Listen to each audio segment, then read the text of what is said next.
Welcome back to the Just As I Am podcast. Once again, I'm your host, Nicole Wilson, and today you're in for a treat because we are not only doing one story, but two. Today we are going to be talking about Daniel in the lion's den and Rahab.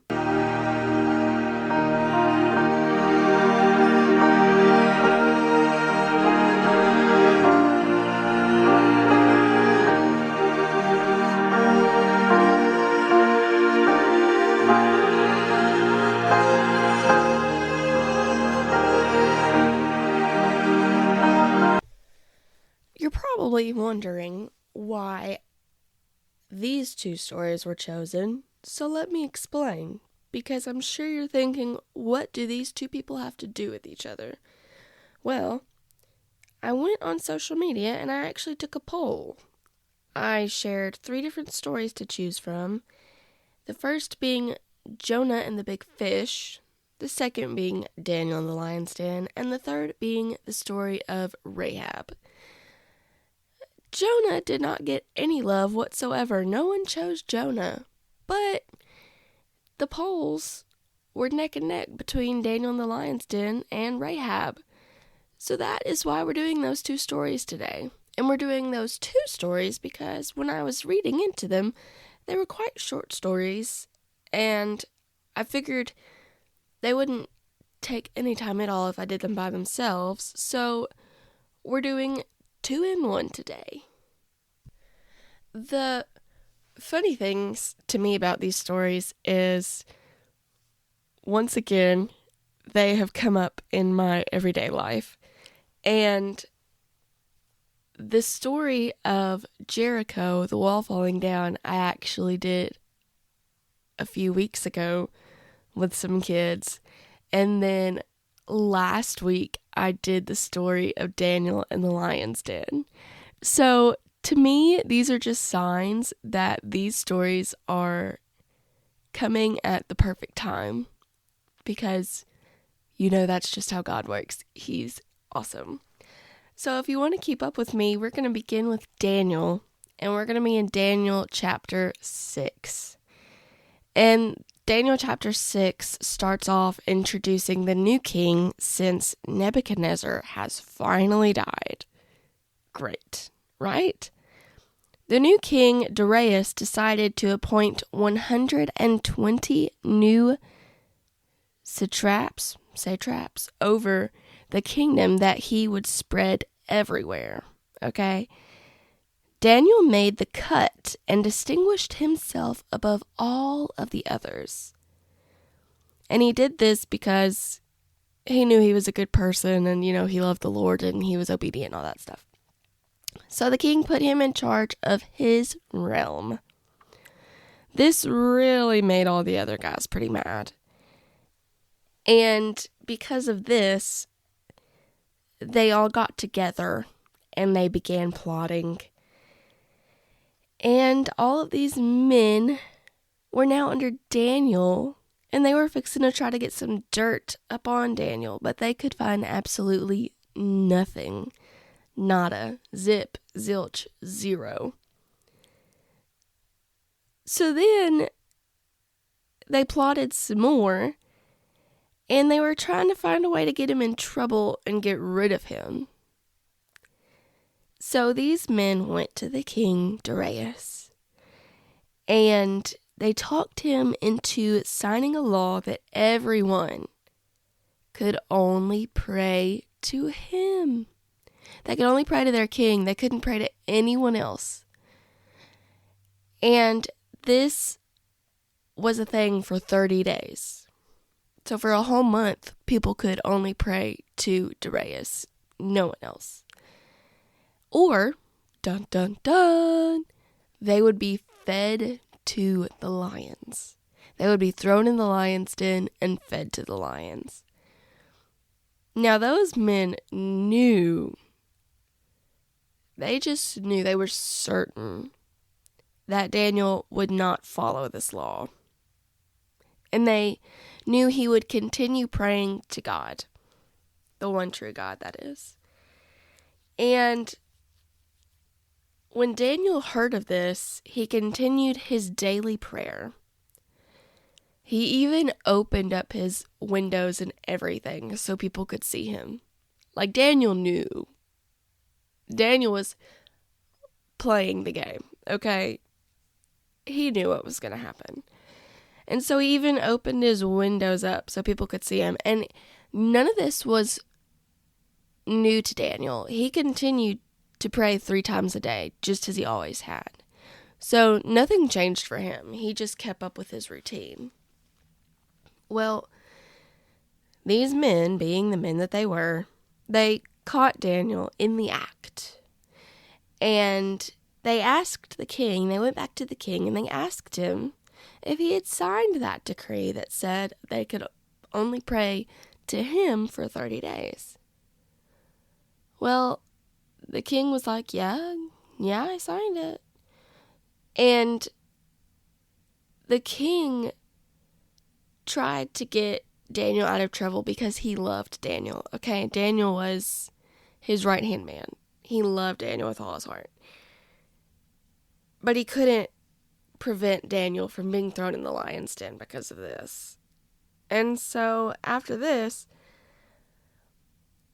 once they had brought Daniel in to throw him in the lion's den, the king told him that he hopes that his God that he prays to will protect him.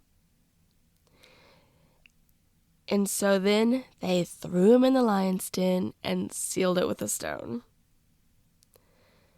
The king fasted all night and could not sleep a wink. He was panicking, he was scared, he was nervous, he was all the things. Well, the next morning, the king rushed to the lion's den, and I'm pretty sure he got up early for this. He rushed to the lion's den and called out to Daniel, asking him if his God had protected him. Daniel calls out and says, "May the king live forever."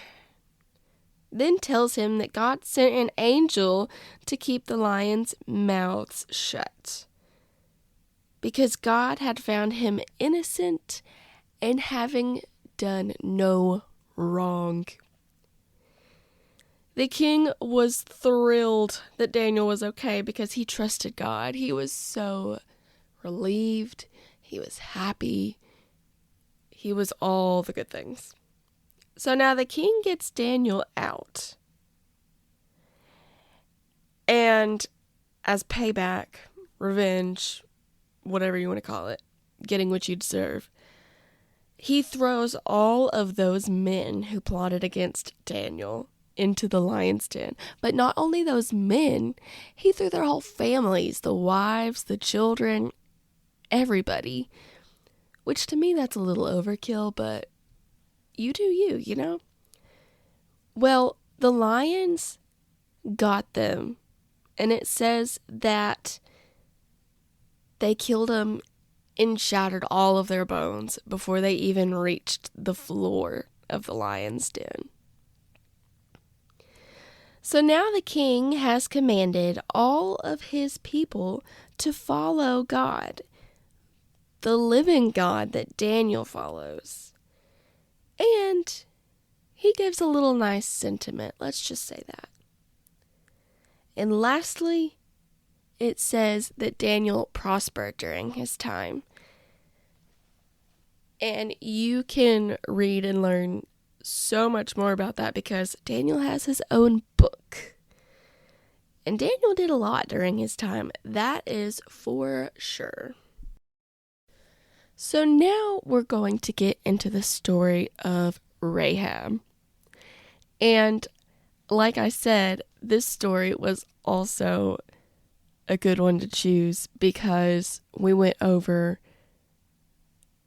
Joshua fighting Jericho and the wall falling down. And they loved this story. They thought it was awesome. So we're going to talk about Rahab, and I know you are what you are, but it only says this twice. It says, she was a prostitute and blah, blah, blah. But I think she really made up for that in this story to be known as something better than that. So if you want to follow along we're going to be in Joshua, mainly chapter 2 and chapter 6, with a little bit of information in between there.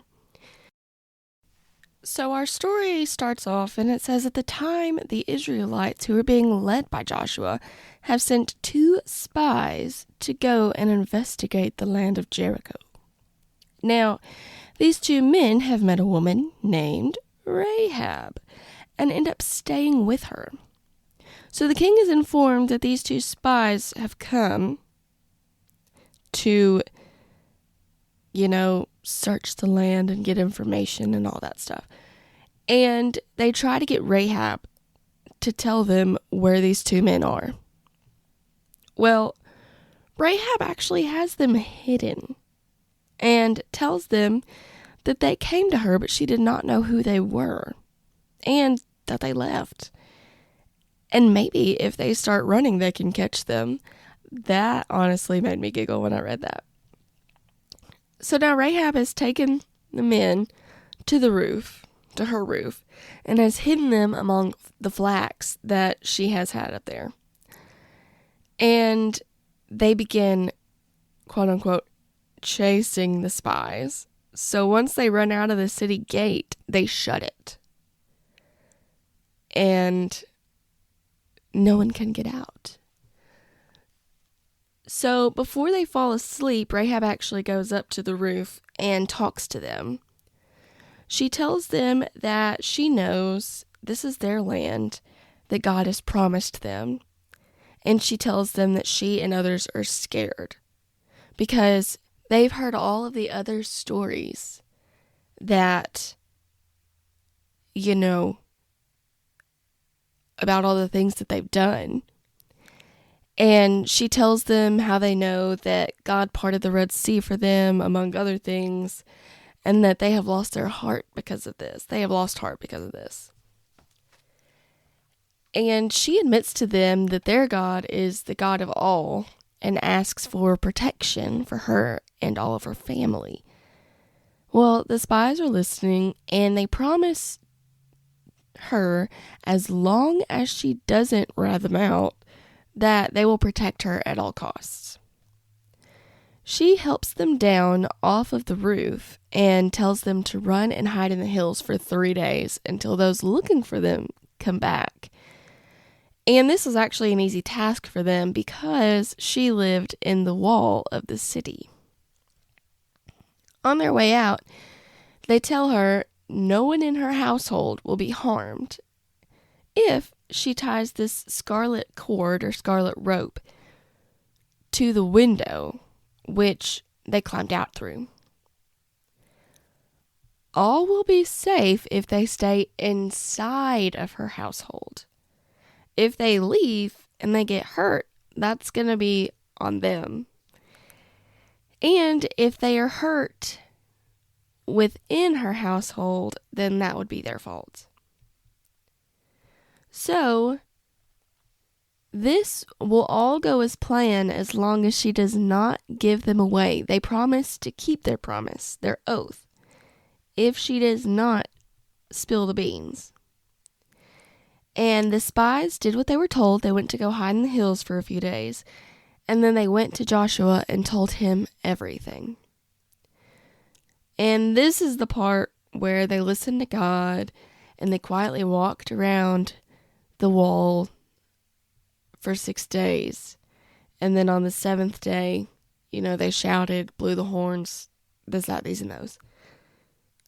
And then they slaughtered everything. I mean, everything. From the animals to the people, they left no stone unturned. But before this, the spies were actually sent to Rahab first. So they went and retrieved Rahab and all of her family, and they brought them to safety. So Joshua actually kept Rahab safe and all of her family. Then they burned Jericho down, which I guess they were planning to rebuild, and they didn't want any of Jericho left. I don't really know, but that's what happened. But before they burned everything down, they put all of the gold and silver into the Lord's house. You need to save the good stuff, I guess. And that is the story of Daniel and Rahab. Daniel has a lot more story to tell, like I said earlier, but I believe this is the last we hear of Rahab. I didn't do any further research on her. And after I read all of these, I found, the one thing they have in common is that because they were obedient and they did things for the Lord, that they were actually kept safe. While everything else that didn't met their end. But they were obedient and trusted. And so they were kept safe. And their stories are still told today. So I hope you enjoyed these 2 stories like I did. Next week, maybe we'll give Jonah some love and we'll tell his story. So I hope y'all remember with these stories to trust in God and to follow Him and to be obedient, and everything will be good. Everything will be fine. So have a great one, guys.